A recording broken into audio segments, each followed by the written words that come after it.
It is. Hi, thank you for tuning in to Geek Colorado. We are at Colorado Anime Fest, and I am here with Jill Harris. Me. And if you don't know who she is, you really should, because you've definitely heard her around. You got Has Been Hotel, Freein, my personal favorite, Black Clover. But the thing that a lot of people might not know about you, unless they are con-goers, is that you started out as an anime fan, doing the convention thing, then got into voice acting. What was the trigger that actually got you to actually start going to cons and then being like, hey, I could actually voice act?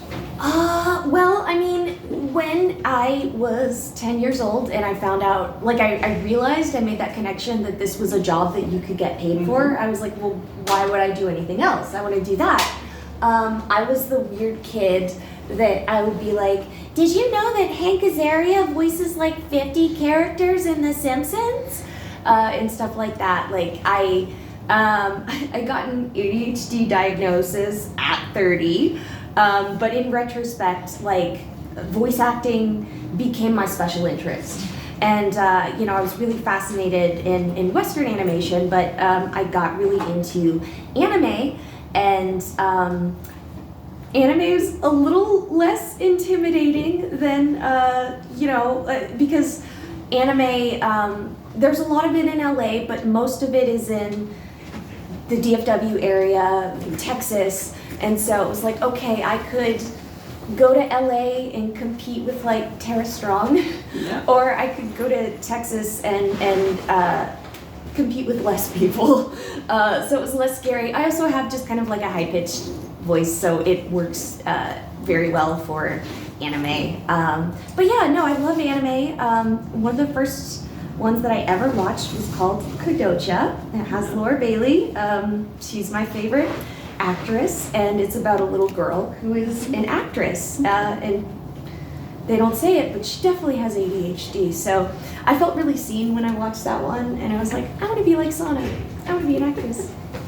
Yeah, I actually like how in animes and manga you can actually kind of find those characters you can relate to more. I feel like more than, say, regular American or European writing, just because they have those characters that are so niche in their personalities. And you're like, I can really identify with that. One of the ones that I'm reading now is, what is it called?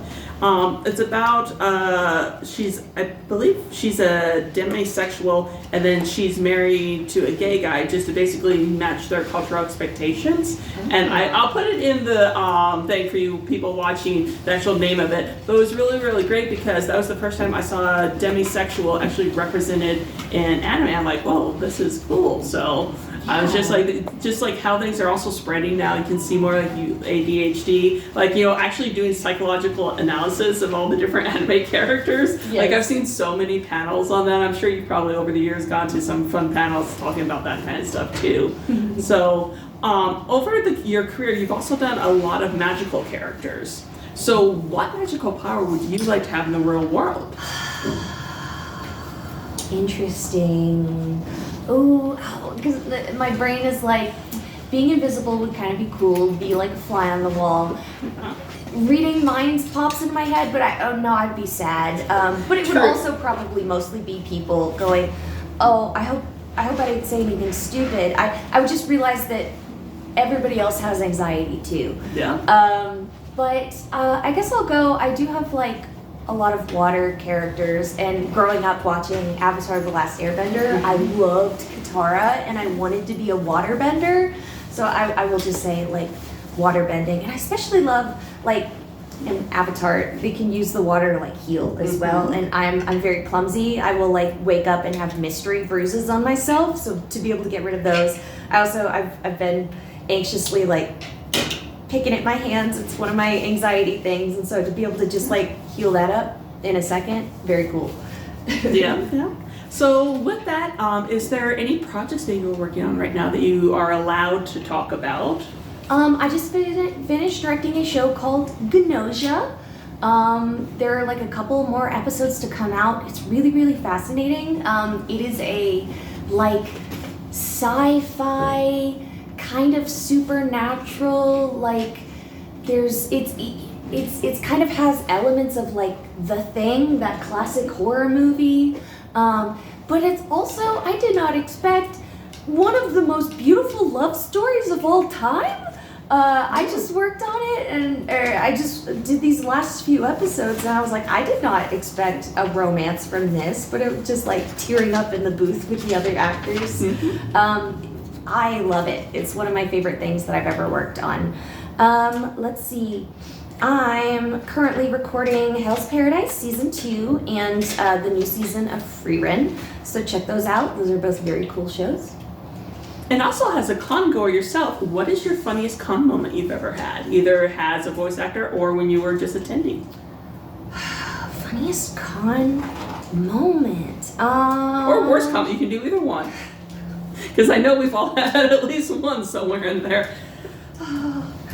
I feel bad, because I've been attending cons for a long time, and when I started, Vic Mignogna was a popular one. I didn't have any bad interactions with him, but I did have a funny story with him, but I'd like to just bury that and pretend that it never happened. Yeah. Let's see. Okay, I'll tell this story. When I was in Alabama, I had just graduated from college, and I was planning on moving to Dallas to pursue a career in anime voice acting. And so I went to my local con, and I saw an actor there, and I told them that I was going to do this, and they were like, okay, yeah, cool. And then I did move to Texas, and they saw me, and they remembered me, and they went, oh my God, you actually moved here? And I was like, yeah. And they were like, people at cons tell me all the time, I want to be a voice actor. And I go, you have to move to Texas. And they never do. But anyways, I just thought, I was like, they remembered me. But yeah, I thought that was funny. But yeah, that's one thing, because people come up to my table, they say, I want to do what you do. And I always say, if I can do it, you can do it.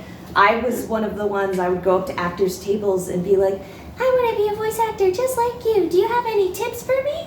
And I did it. So you can do it too. But you just have to actually do the You steps. just have to actually do it. And that's the thing, because people are like, I don't feel like I'm ready or whatever. You're never going to feel like you're ready. Like, obviously plan, save up money, but like, you got to do the thing. You got to take the plunge. And then just really quick, if people want to follow you on social media, where can they find you? If you are still on the Bad Place X/Twitter, I am Jill Harris VO there. If you are no longer there, do not make an account. Do not come back. But if you need a little brightness in a dark place, I repost a lot of cool fan art and memes. Everywhere else, I'm Jill's Voice. I'm most active on Instagram, but I have like a Twitch. Like sometimes I might do like, I'm opening cards, watch me. Yeah, Jill Harris VO on Twitter, Jill's Voice everywhere else. Well, thank you for tuning in. As always, please like and follow. Bye. Yay. Oh, thank you so much. Thanks. There you go.